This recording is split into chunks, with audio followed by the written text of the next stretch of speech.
It is a Friday night with the shift, baby. Nicky Earnshaw, Nick's Nuggets. What's up, my friend? What's going on, Francisco? Can't wait to talk some ball with you tonight, man. It's been a little bit. We got a little Friday night, and Kevin Stocker. I wish he could join us tonight because it's a Friday night. We have no lives, so hey, let's talk baseball. Yeah, you got a life though, man. I mean, where's Scott Air? Why isn't he on the show right now? You got trust me. Yeah, trust me, we'll get him. Okay, all right. Yeah, we need our big time guest, man. We had Stock on. We got to get Scott Air on. I'm just saying. We'll get him on. We'll get him on. I'll hit him up. Don't worry. Actual World Series champ. Just kidding, Stock. I'm just kidding. That was a low blow. Wow. I like Stock. Wow. Love Stock. I still produce Phillies games. Bam. There you go. I didn't. There you go. I didn't mean it. Yeah, but in all honesty, man, like I'm sitting here. I love doing the show with you. Yeah, we don't have lives, man. We don't have social lives. No, it's bad. No. Yeah, it's bad. I tried to go to emo night later, but the homie said I gotta be with the family tonight, or I don't got cash right now. I'm like, come on, man. I get it though. I get it. You gotta do what you gotta do. You're like, man, I would never go. You were like, I would never go to emo night. No, not one shot. Maybe. Well, unless I lose that bet that we talked about. So would you rather? Yeah, right. The Adley bet, right? The Adley bet. And you should I tell people about the video I sent you? No. Nobody wants to know. Nobody wants to know. It was in a barn. Nobody wants to know. It was in a barn. I can't believe you go to those things. Like I've never been to a barn. Never been to a barn for a hardcore show. You've been to some places though, some venues to say the least. I've been to churches. You know what I'm saying? Oh my God, I'm coughing right now. I'm sorry. That's why water's here for. Oh boy. We should just get. What a start. But thanks for hanging tonight with the shift. It is a Friday night. We are in the stretch run of Major League Baseball. Always, one of the more exciting times of the year. Honestly, not just in baseball, I'd say too, Nick, in sports. We were both at the Eagles home opener last night. You were there a little longer than I was. Eagles Cowboys. What a weird game that was for the NFL season opener. Got a couple of we got an ejection. We got a player probably done for the season. And then we had a delay in the game as well. It was just an overall weird game. But then we got, 3.5 more weeks of regular season baseball before we get to the postseason. I cannot wait for the postseason. A lot of drama happening in baseball, but otherwise, how you doing, my friend? You doing all right? I am doing fantastic, man. I'm counting down to October. Like I love this time of year because you get the playoff baseball, you get everyone trying to fight to get into the postseason. That is awesome. Every pitch matters. You're hanging on every pitch. That's the best part about this year with baseball. You got all the other fall sports starting. This is the best time on the sports calendar by far. By far, it's the best time on the sports calendar. It's not even close. You get playoff baseball, pennant chase. You get football starting. Basketball, hockey. I mean, it's the best time on the sports calendar. Nothing better.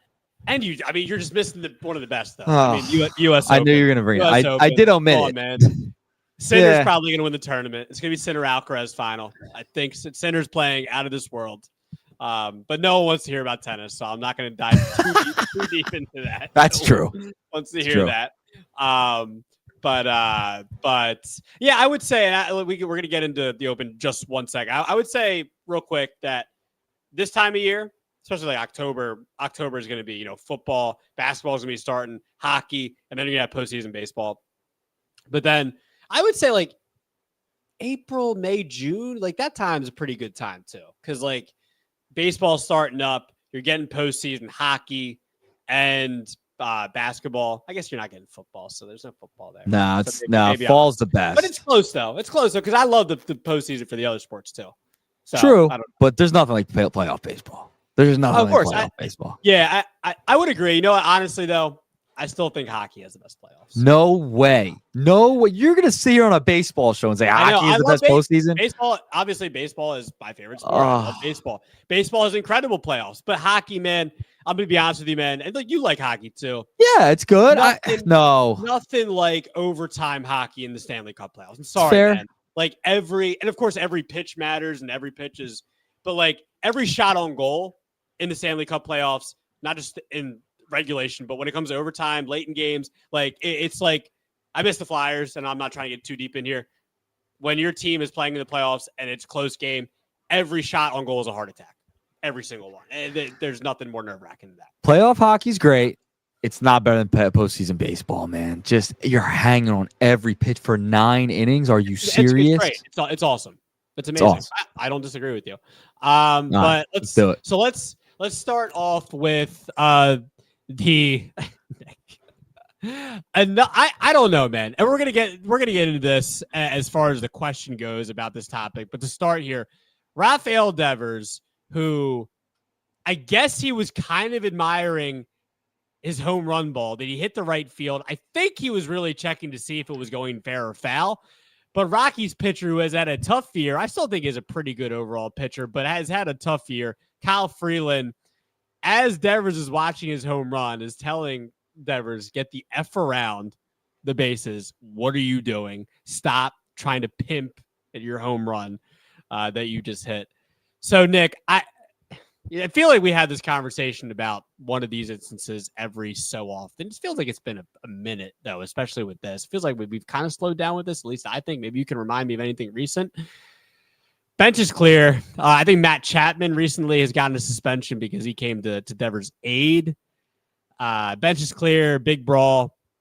Nick, big overall question for me to you is, are pitchers getting emotional about hitters staring at home runs? Has it gotten old at this point? Or is it merited? Or is Freeland merited in him getting annoyed at Devers hitting this bomb? Freeland needs to get over himself. Make a better pitch. Grow up. We're not in it's a different era, okay? He hit a home run, and he was complaining that it was in the first inning. He was trying to show him up. Dude, stop it. I mean, are you kidding me? You're a grown man. Like, yeah, he hit a nuke off of you. I'd watch it too. I'd pip the bat too. Yeah, it was a bomb in the first inning. And by the way, I believe it was Webb. It might have been after the game for the Giants. Talked about Freeland's one who talks a little bit too, sure, and has a problem. So I don't care that Devers did this, and I'm not a big defender of Devers' attitude at times too, but I have no problem with what he did. Plus, he's done this before. It's nothing new from Devers. So, like, we've seen plenty of players around the league do this all of the time now. You can't get over emotional for a guy doing a bat spike or, bat flip or anything like that, staring at the baseball. Get over yourself. You made a bad pitch. You were frustrated. You started crying. Oh, well. But when it comes to the brawl, so that's my Freeland thing. But when it comes to the brawl, Chapman and Adames were like ready to go. I mean, they were. I love it. They were ready to go, which was nuts. Pretty cool. I don't mind a benches clear brawl every once in a while. I don't mind that as a consumer. Don't mind that one bit whatsoever. But yeah, they were ready to go. And it got out of hand pretty quick. However, I'm just Freeland's got to get over himself, man. This is part of the game now. This is not the old way. I didn't mind the old way either, but it's just now personalities change. We live in a different time. I have no problem with it. Get over yourself. Grow up. Like, seriously. I mean, he's one to chirp too, according to the Giants. And he's talking about getting shown up or anything. Dude, you give him a bomb in the first inning and you play for the Rockies. I'd be upset too. I'd be a little upset as well. So yeah, I have no sympathy for the pitcher here. None whatsoever. Yeah, I'm curious to know because I'm pretty sure, like, at the end of the day, I don't even think, like, I think Devers was watching to see if it went fair or foul. I think that's not the point, but like, it's not even merited here because like Devers wasn't even really pimping it. He was just watching to see if it went. There was a runner on bat first. Flip. He did a bat flip. Okay, he did do the bat flip. That's fine. Like, that's fine. But I think the point was, I don't even think it was just the bat flip, but that he was watching it and it was to taking his good old time. I think he was watching to see if it went fair or foul. So, like, fine, the bat flip, but I think it was more about Freeland was pissed off that it was taking so long. But again, there was a runner on first base. So, like, he was just watching to see if it was going fair or foul. the guy on first base is waiting to see if he's going to tag up. So where's Devers going to go anyway? So it's not like he's running his I mean, Devers is a pretty big guy. It's not like he's running his ass to first base for a guy that's probably looking to, tag from first or whatever. So because it was a big shot. So yeah. But at the end of the day, for me, Nick, here's why I am overall with pitchers getting ticked off. I will say this. I love I enjoy the fire and the emotion that we're talking about, the Adames and the Chapman thing. I do enjoy fire and emotion from players. And I do. There is a place for me as a baseball fan that enjoys brawls and everything like that. But at the end of the day, if we're just talking about the situation at hand, you got to grow up a little bit. I mean, Freeland, I don't care if Freeland's having, I think there's talk about, always had a bad year. I don't care. I don't care if you've had a bad year. Like, you gave up the home run. I think, like you're mentioning here with personalities, in this day and age, I think it is important for these players to show their personalities, the bat flips, the pimp and the home runs. I enjoy it. I enjoy watching Tatis do it, whether it's Devers, whether it's Kyle Schwarber, even on his. I also don't. I wonder how much of it, like, I wonder how much of it goes player to player, because it seemed like back in the day, Barry Bonds could do whatever the heck he wanted. Ken Griffey Jr. could do whatever the heck they wanted. I don't think anyone has a problem with Kyle Schwarber does it, but like, why is it a problem if Rafael, like, I'm curious to know if Kyle Freeland would have reacted with that to like another play. I'm not talking about race or anything like that. I'm just talking about, I don't know how much goes into each player. Maybe I am talking about race, but I wasn't trying to get into that conversation, but I think he struggled. Statures. I think he's just struggling, right? Like, he's struggling. He's given up a bomb in the first. He didn't like that. He watched it and he got upset. He got his feelings hurt. I think it's as simple as that for me. He's like, he's trying to show me up, blah, blah, blah. Like, grow up, dude. I just think, and Webb even said after the game, and if you watch that clip of when he talked about Freeland, Freeland's a guy to be a little bit of a hothead, a little bit of a talker. This is nothing new. Like, he's a competitive, fiery guy.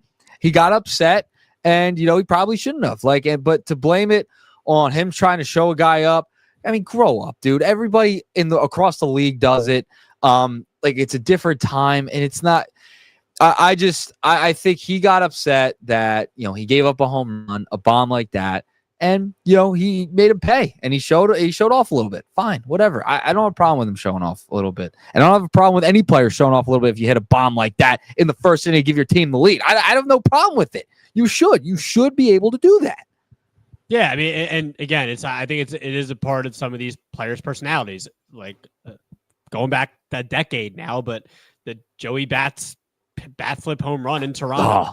Awesome. I mean, look, you're not. This is what we want. It creates moments like that. It creates, highlight. It, not just big time home runs, but it creates, a big part of these home runs. It become highlight reel bombs, even if they're not like 500-foot home runs. But because of, I've seen a lot of times throughout the season, MLB tweeting out videos of specifically the angle of the hitter, not even showing the home run, but the hitter hitting the home run or whoever it might be. I remember Roman Anthony's bat flip recently, and we'll get to Roman Anthony, unfortunately, in a couple of minutes. But Anthony's big home run in Yankee Stadium, he did a great bat flip, and there was that angle of just him, not even the ball flying, but just him with the big bat flip, and that's a part of it, man. So if you're a pitcher, unless there's like real beef between you and the hitter, maybe that's a different story. I don't think there's any history between Freeland and Devers, especially when Freeland's been with the Rockies forever. He's been in the NL West. Devers has been in the AL East forever. There's no real beef there. Maybe there was back then between Mad Bum and Max Muncy. I don't know if you remember that in San Francisco, of course. But but that again made for good drama. Not gonna lie. Hey, love it. And they play one more time, by the way. They play one more time. I believe the Rockies go to San Francisco one more time before the end of the year, if I'm not mistaken. Freeland's gonna do that in San Fran? I hope. And you know what? You know what I just thought of? Like, if you're so upset by him doing that. Plunk him in his next at bat. If you want to stay the old school way, why don't you plunk him in your next at bat? I'm trying to think. So what inning was it when he hit the home run? That was the first inning, start of the game. When did Freeland come out of the game? I wonder what happened the next at bat, because he feels like Freeland would be that type of pitcher to do that. I have Freeland's Savant page in front of me, so I'm gonna go check right now. I'm gonna see how many innings that he went his last time. I mean, if you're gonna go old school way, why don't you plunk him?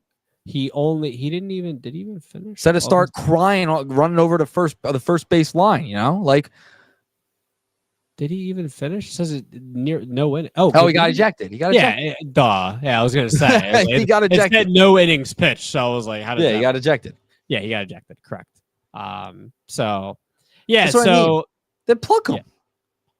Plug him in the next series, they play him. Or I'm saying, like, if in that moment, if you're so upset about him, now it would probably lead to a brawl anyway because he hit a home run. But if you were so upset, if you want to go to the old school way, a guy would hit him in his next at bat, right? Oh, you mean the next pitcher? Yeah. Or even Freeland. If Freeland's still in the game, he doesn't say anything. He does his thing. You hit him next at bat. Had to know. It's old school way. If that's what you want to do, plunk him. I agree. All right, let's So that's our starting topic for the show. Let's get to meat and potatoes, Earnshaw, on a Friday night. Let's go. So first topic at hand here for the meat and potatoes. It's a couple under the recent series between the Astros and the Yankees. Two different, very interesting topics here. First one was Framber Valdez crossing up his catcher, Cesar Salazar. Now, I believe in like the batter before. It was the batter before, a couple batters before. I'm pretty sure it was the batter before. Trent Grisham hits a grand slam. Framber Valdez is clearly frustrated. I think there was some miscommunication between Salazar and Valdez on one of the pitches, right? The pitch that he hit the grand slam on. And then Valdez is clearly still upset.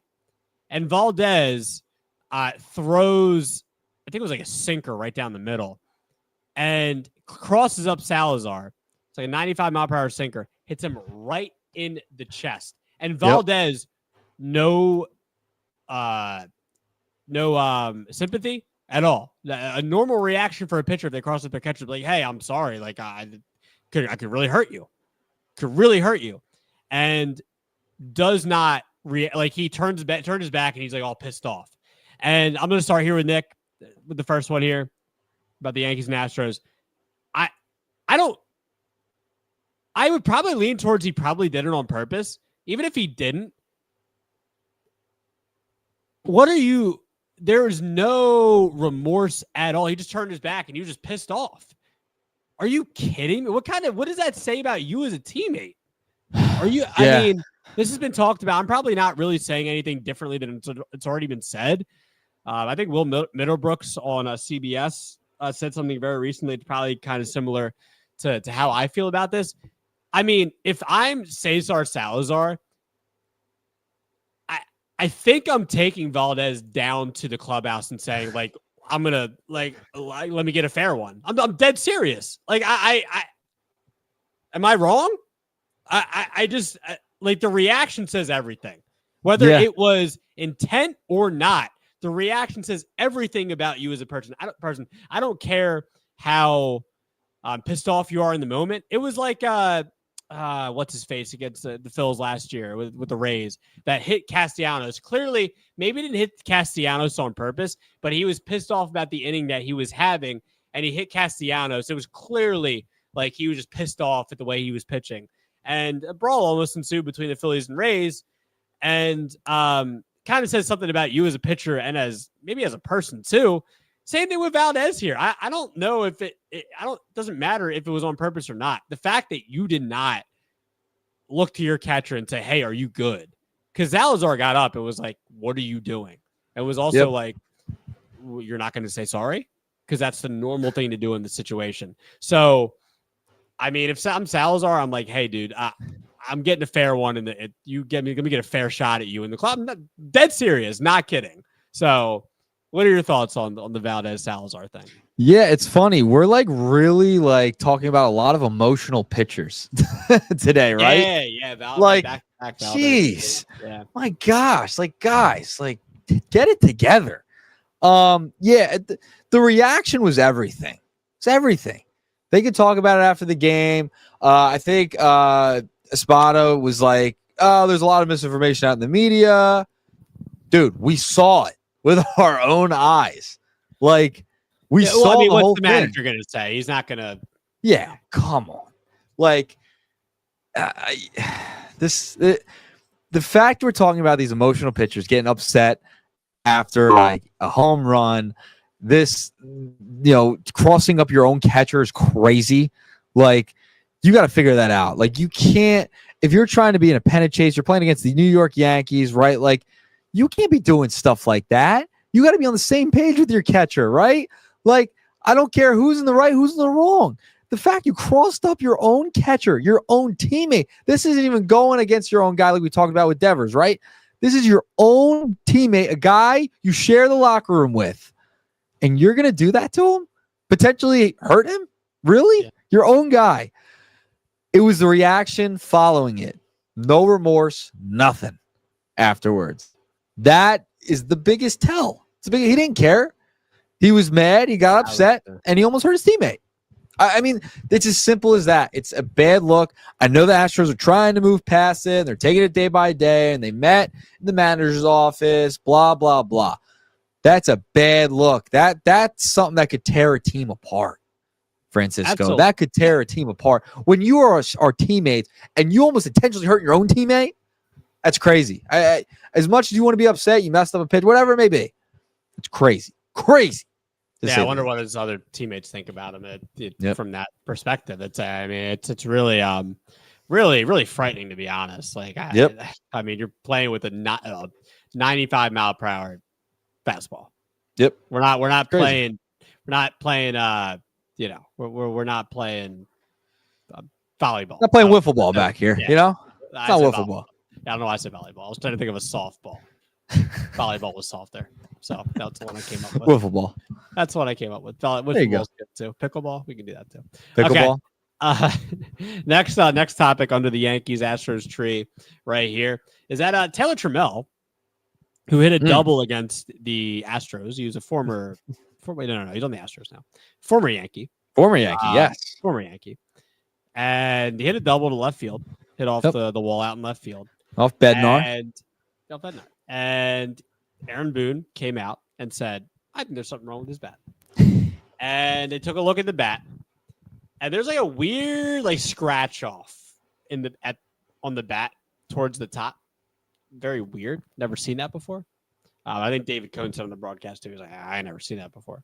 When David Cohn says he ain't seen that before, we haven't seen that before. So that ended up getting confiscated. I haven't really heard too much else about this, Nick. Any thoughts on? So Major League Baseball did make a quick ruling on it. I was reading something in the New York Post from earlier today, like this afternoon it came out. I'll read a quick blurb.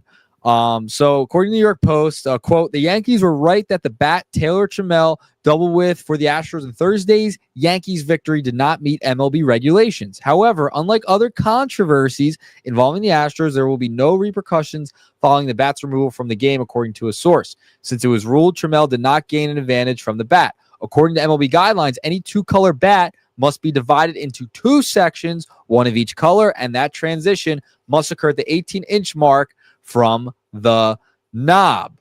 So I guess the color, I don't know. It's a weird, he's not going to face any consequences after that. Quick ruling. That's it. That's all you got out of it. Wow. Yeah.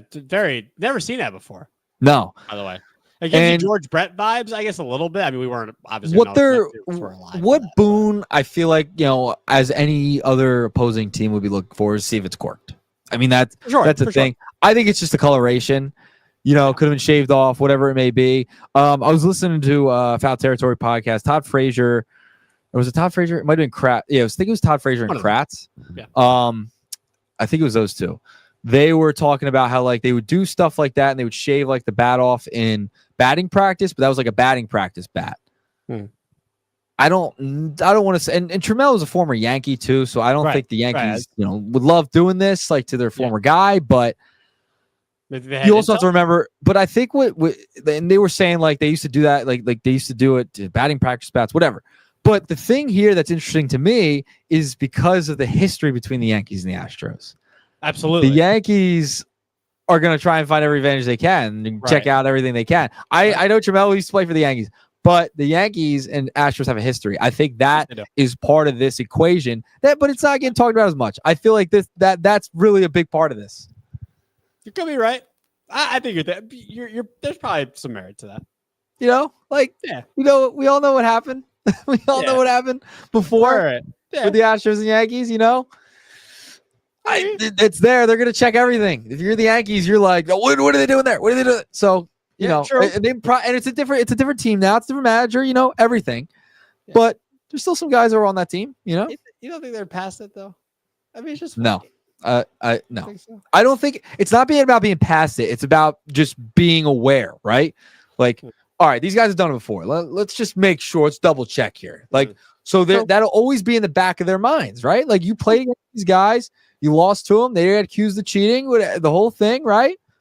I'd be like, check that bat. That looks a little weird, right? Can we check that out? So I think that's part. I think it's a big part of it, to be honest, because it sits in you. It sits with you forever after that. That's not something that just goes away. So right, for sure. All right, Nick. Let's get to. We mentioned Roman Anthony earlier in the show, and unfortunately, he's definitely at least done for the regular season. I don't know if there's any like official update on it. I know that. He's placed on the IL with an oblique strain. I think he's on the 10-day IL currently as we speak. But Alex Cora spoke about Roman Anthony's injury. And he said it's probably a 4 to 6 week injury. And he told Roman Anthony, envision having an at-bat in the ALCS. Red Sox currently have the second wildcard spot right behind the Yankees. The Blue Jays have the top spot right now. In the American League East. Nick, what does the Roman Anthony injury here mean for the Red Sox in general? Playoff race here, wild card, even for the AL East. I mean, the Toronto has 3 more wins than the Yankees and Red Sox. So I don't know. Roman's been playing great baseball. What do you think about? What do you think about the injury and what it means? Yeah, I mean, listen, it's an oblique injury. He's batting .292 with 8 dingers, 32 RBI, 71 games for the Sox. Like he's been as good as advertised. He got that contract, right? I thought it was $130 million, I think. 8 years that he signed. A couple months. It was looking to sign through 2020, 2033. 9 years, 130. Okay. So this year then it would be the 8-year extension, right? Okay. So this is a big loss, man. I understand he's going to be out the rest of the regular season. Possibly could get him back for the postseason. I mean, and the Red Sox are in a tight race right now. Like this thing's close, right? They're only a couple games behind the Toronto Blue Jays at this point, right? It's 81 wins, 78, and then 78 for New York. I mean, that's right there, and you lose a key part of that lineup who's been really good, getting base hits, playing really good baseball, and is one of the young stars in this league. Yeah, it's going to hurt you, especially losing a guy like that down the stretch, man. That's a big loss. He's been playing consistent baseball as well. We got the same earlier in the year, which is pretty cool. We did. Was it second and third game? Second game? Second game. Yeah. Something like that. Yeah. So they're 3.5 out of the division lead right now. They're up 4.5 in the wild card. So they're right there for the division. And I think that this will keep them in the wild card. They're not going to win the division with losing a guy like that. Yeah, it's gonna be tough. By the way, this is totally. I'm kind of joking, but kind of not at the same time. I'm just gonna take a little right turn real quick. But man, we saw one of Devers' last games as a Red Sox. Yes, he left. Yes, Marcelo Meyer had a big game, two home run game. He's done for the season, and now we saw Roman's second game. All big deals. All 3 of those guys, big deals. Are we bad luck? Walker Buehler? We saw Walker Buehler on the mound, and he's a Philly now? Oh, yeah. Wow. Wow, that's kind of crazy, right? Dude, Bueller's gone. Evers is gone. I might have to put this on Twitter. Wow. Bad luck for the Red Sox. People. I mean, they've been fun. Yeah, but they got better after. I'm saying it's us. Oh. Yeah, but they got better after that day that we went. I'm saying different ball club. Where they are now. Yeah, but I think we helped. Meyer had a big game, and now he's done for the season.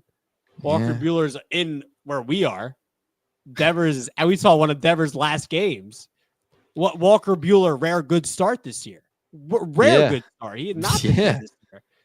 And then Roman Anthony is like second game as a Major League Baseball player, could be a Hall of Famer, and he's done. Yeah, I'm just saying. But they've been winning. But they've been winning. Like it's like they weren't great at that point. But now we're sitting here talking about this, and it's full circle. Is all I'm saying. Yeah, it is. It is crazy to think about. I feel like it's not like that was that long ago, though. That was like in June. It was 2 months ago. Nah, well, it was like June 13th, I think. 2.5. Yeah, 2.5 months ago. Yeah, it's been a while. I don't think we're bad. No, I think it's. I don't think we are. I think it's a reach because I think we're good luck because they started winning. They got rid of all those players. So Buehler. Yeah. Should I give my opinion on the matter, or should I just keep going down this dumb? Whatever you'd like. Okay, I'm just gonna stay on actual track. It's obviously. By the way, Nick, like I know you're not a big OPS plus guy, but Roman Anthony, huh?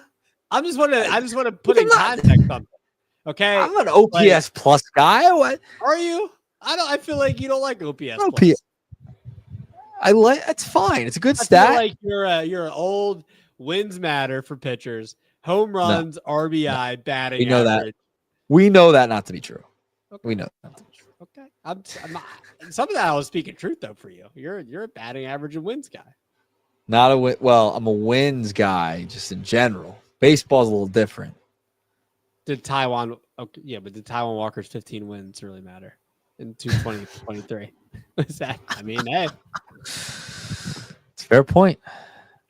Fair point. I'm just putting it out there. All right. By the way, I knew we were having problems with the mic earlier. Is my mic coming through bad? No, your mic's fine. Okay, I thought I heard. You've been good. Yeah. No. We got to fix though. We did. The producer's in us. Yeah, the producer in us, right? Well, inside baseball. Good term for this show. I had some mic problems earlier before the show started. We got them fixed though. Got them fixed. So, that's what we do.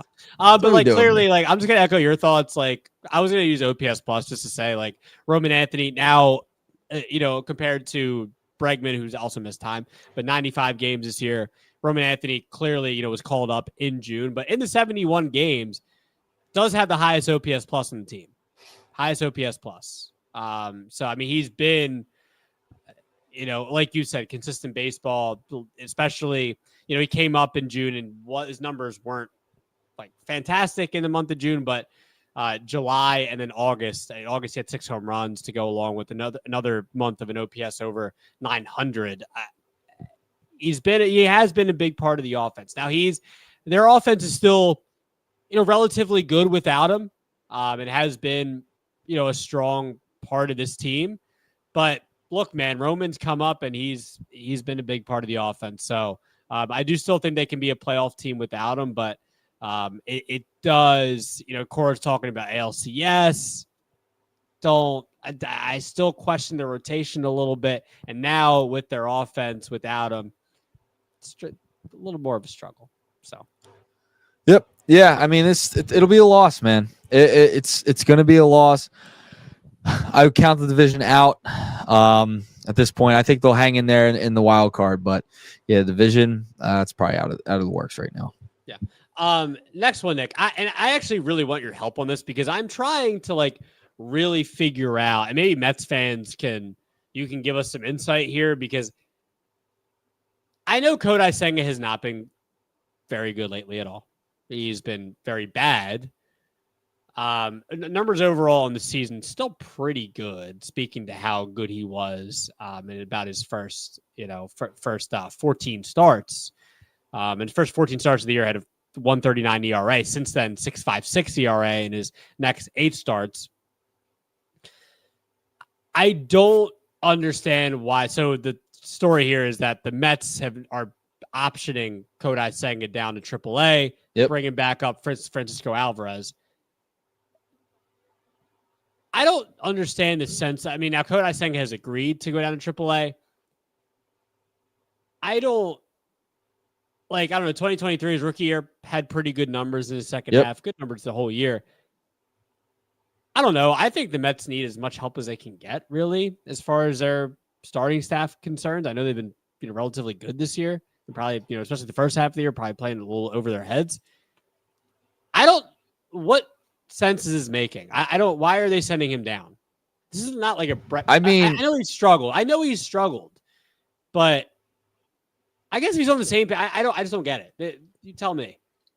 Well, I mean, he has struggled. Like, he's struggled mightily. Like, 3 starts in July, hit a 5.25 ERA.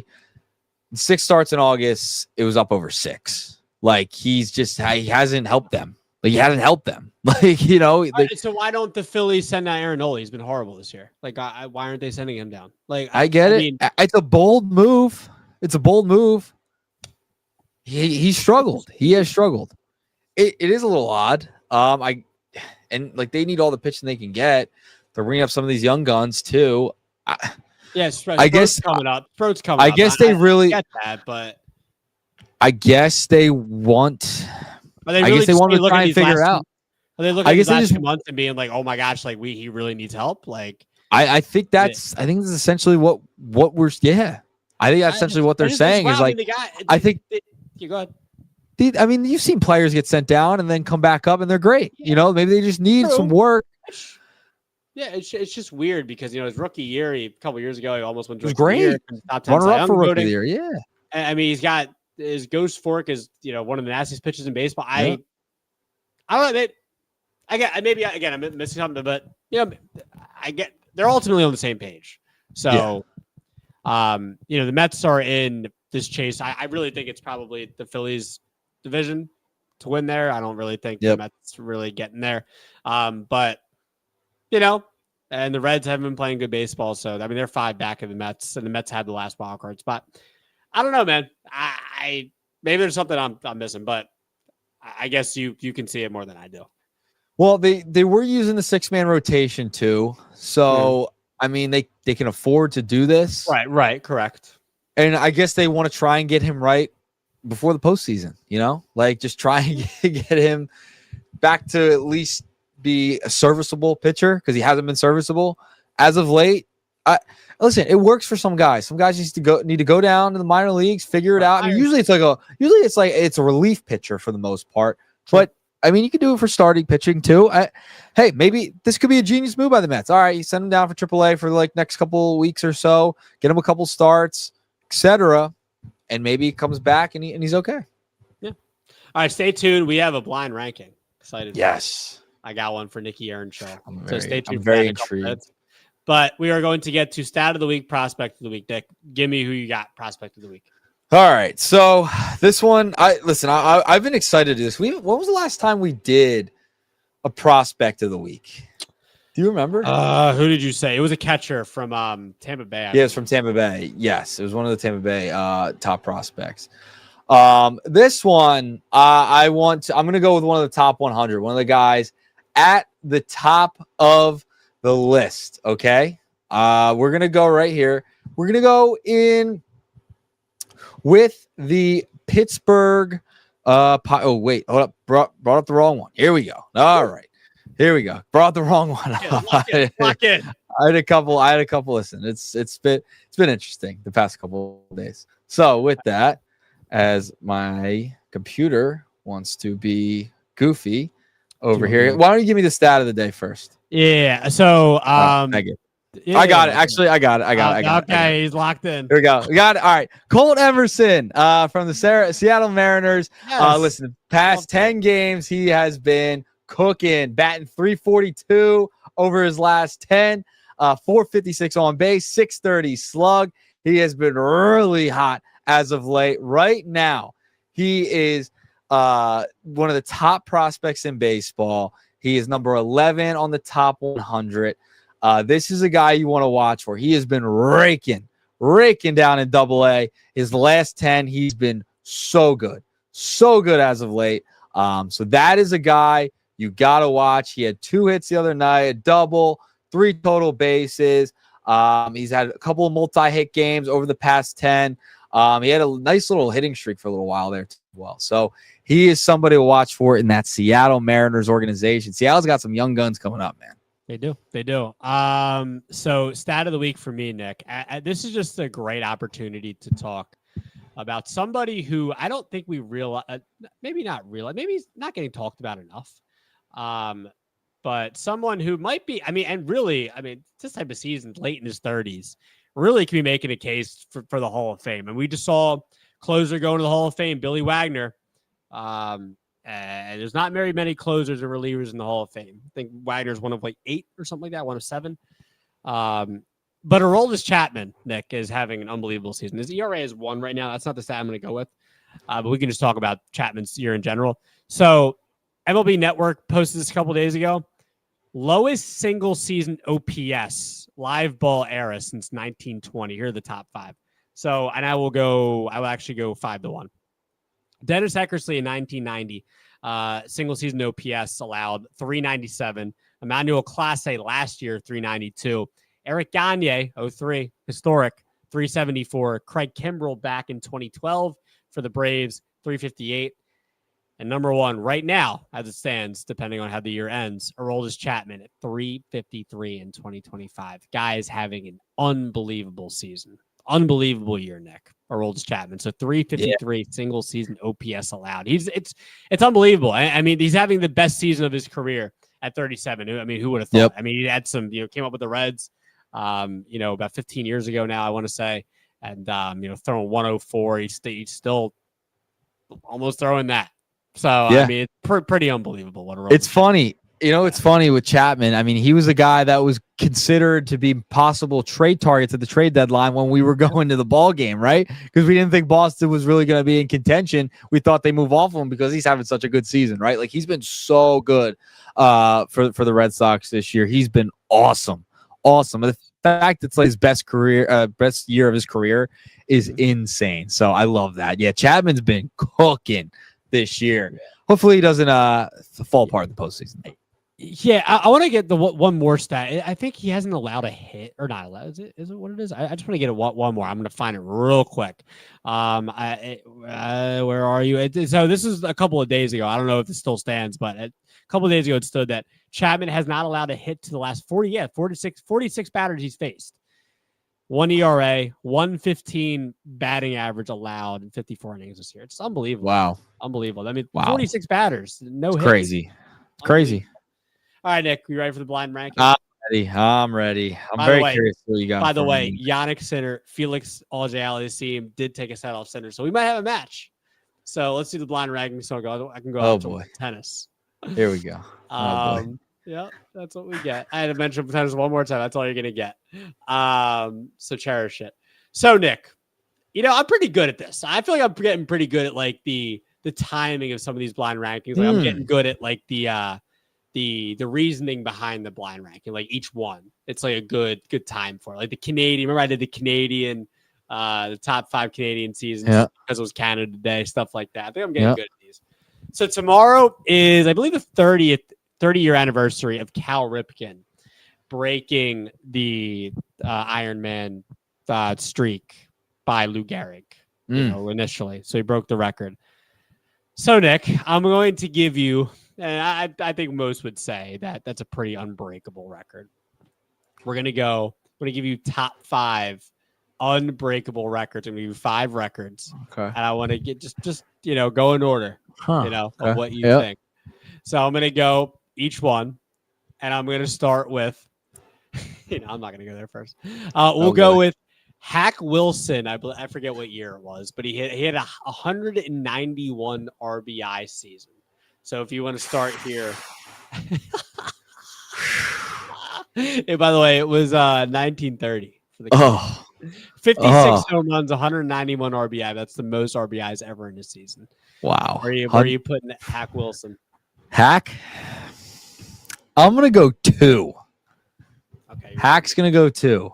Write it down so I know. All right. Yeah, I got it here too. Okay.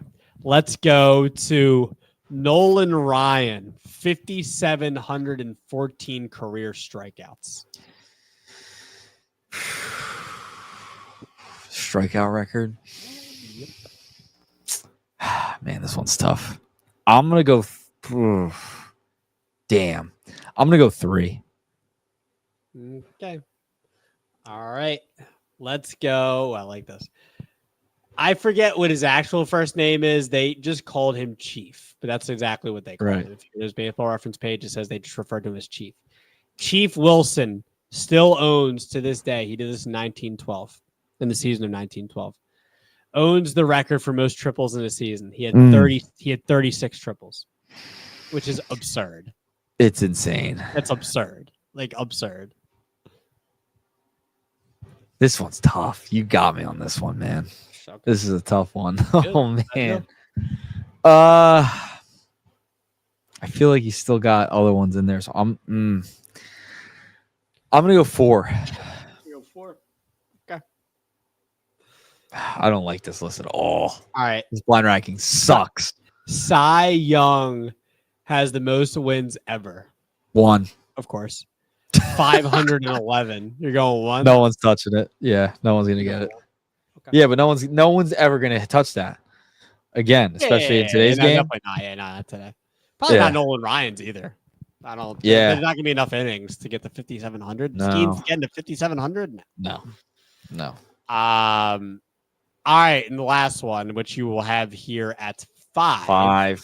God, is Barry Bonds owns. He actually owns like the top 3 or 4 seasons for the most walks in a year, but he had 232 walks in 2004. So you're gonna go with that at 5. I don't have to. I feel like 1. Yeah, I feel like. I don't know. This one's tough. I'll put it up. Put up my list. Oh wow, you did it. Good job. Yeah, so we went Bonds 232 walks in 04. Then we went Chief Wilson 36 triples in 1912. Nolan Ryan 5,714. Hack Wilson 191 RBI. Cy Young 511 wins. How do you feel about your list? So like I was ranking it kind of like on who's not like who's going to be the hardest. Who won't break that record, right? I don't think wins are going to come close anymore. I don't think anyone would disagree. I probably think that's. I mean, I think it's him, Cal Ripken, right, and maybe Nolan Ryan too, depending on if starters. Yeah, this one was hard. I don't mind it now. I thought I hated it. I actually don't know if I don't mind it. If I were you, I don't. But, if I were you, I'm just saying. If I were you, if I redid it, this is just how I would do it. I go Cy Young. Yeah. I'd probably go Nolan Ryan. Would you go strikeout? 36 triples is pretty insane. It is insane. Like that's kind of so. Jimmy Rollins had 20 triples in 07, and that was pretty absurd to me. That was absurd too. Then you have to have 16 more. That's crazy. Ugh, it's unbelievable. This is a tough one. I feel like there's really no wrong answer. Like you can make a case for the whole. Like you can make a case for anyone at 1. You can really make a case for anyone at 2. I think, I mean, because walks I think could stay at 5 because I think there could be somebody down the line who is just like, we're not pitching this guy. We're just not going to pitch to him. Well, Judge, you know what I mean? I'm trying to see where Judge is. Where's Judge at? That's what I'm going to say. So like I think that one's probably the easiest. So listen, 04 Bonds 232. 2002 198 is the next. 177 is the next after that. 01. I'm trying to see like the most recent one after that. 2003 Bonds is 14th on the list, 148. That's 14th on the list. Next one, I'm trying to 2021 Juan Soto 145. And that's 20th on the list. Tied with Bonds, Harmon Killebrew, Babe Ruth, Ted Williams. Yeah. And I'm trying to see where even Judge ranks on this list. Jason Giambi at 137 in 2000. Man, Soto again 135 in 2020 and 2022. But I mean, like not. It's not saying like, but I feel like Judge last year 133, 2024, and he's 52nd on the list. That's tough, man. It is tough, but I feel like there could be that one is more. There could be someone like that down the line in the future. The way pitchers are coming up, though, man, I don't know. I think we're gonna get into golden era of pitching. That's just me. This one's tough. This one, I'm just like. I know. This is good. I think the walks is good dialogue, I think the walks are more plausible than the other ones. Yeah, I don't. But see, I don't know though. Okay, so Manny Ramirez. But there could be an error in 70 years, like 70 years. No. Let's go. Hold on, I'm gonna do it. Most RBI in a season. Okay, so Hack Wilson 191. The next one I believe is Manny Ramirez. No, it's Lou Gehrig 185. Hank Greenberg 184. Manny Ramirez had 165 in 1999. That was the most recent one. Yeah, I'm gonna do years. Okay, no. That was 26 years ago. I know, but I think if someone has a monster year, I'm not saying it's easy to get to 190. It's definitely not. It's hard, but I mean, because like Judge and Soto at 145 and however many with the walks. You're gonna have another 100. You're gonna have another 100. Yeah, but walks. like you're gonna need to have somebody that's gonna hit set like as scary as like I mean, so Judge is very scary, but Bonds was they were intentionally walking him all the time. I know. That's the that goes. This one's tough. God, I know. I don't know. It's know. good. This is a good conversation. This is a good one. This is a good one. This is a good. This might be your best one. I'm a blind ranking guy. This might be your best one. I was in a blind ranking mood today too. I love this. Yeah, I know this is great. I'm okay with my list. I'm okay. With it. I'm happy. You're okay. I know. I'm happy. I don't think it's. Triples are hard, man. The triples are hard. 36 triples. Yeah, it's crazy. Damn. Okay, we can agree. 511. Yeah. That's the end all be all. Like that's not happening. When you get broken again. No way. Hey, but Taiwan ranked up 15 a couple years ago. Somehow he did it. Yeah, he did it. Somehow somebody's gonna have 20 every year. Now they signed Walker Buehler, and he won't be on the playoff roster. It's all right. Yeah, we jinxed the Red Sox. All those things happen. Yeah. We watched Walker Buehler. He's a Philly now. Yeah. We watched Marcelo Meyer have one of his biggest games as a Red Sox. Devers gets traded. So far. He's not here anymore. Roman Anthony. We saw him in his second game. Not here anymore. We're a jinx. We're a jinx. I'm making it sound like these players are dead. I'm just saying they're not. We're a jinx. They're injured. And then Rafael Devers is a Giant now. I'm telling you, there is a. I'm gonna put that on Twitter, and I'm gonna see if people respond. All right. If you're okay with that, we'll see. Go for it. Okay. Go for it. All right. Well, I'm gonna be honest. You know how much I love baseball, but U.S. Open. You're gonna go watch tennis. I know. Yeah. I have the Phillies on. I'll be probably doing a little, mostly U.S. Open. Be doing a little Phils. Be doing a little Chiefs Chargers too. Yeah, it's on YouTube. Oh yeah. Weird. I didn't know that, to be honest. Yeah. Weird. At least I can put it on the laptop maybe while I'm watching. If I had 3 things, I don't have 3. I only have laptop and TV. Yeah, it's true. Go phone. Yeah, true. The corner. Yeah. There you go. All right. You're a smart guy. That'll do it for us. I hope you enjoyed another Friday night with the ship. This is what we do now. We have no life. Yep. That's us. But all right, we're out of here. Goodbye. I'll see you later.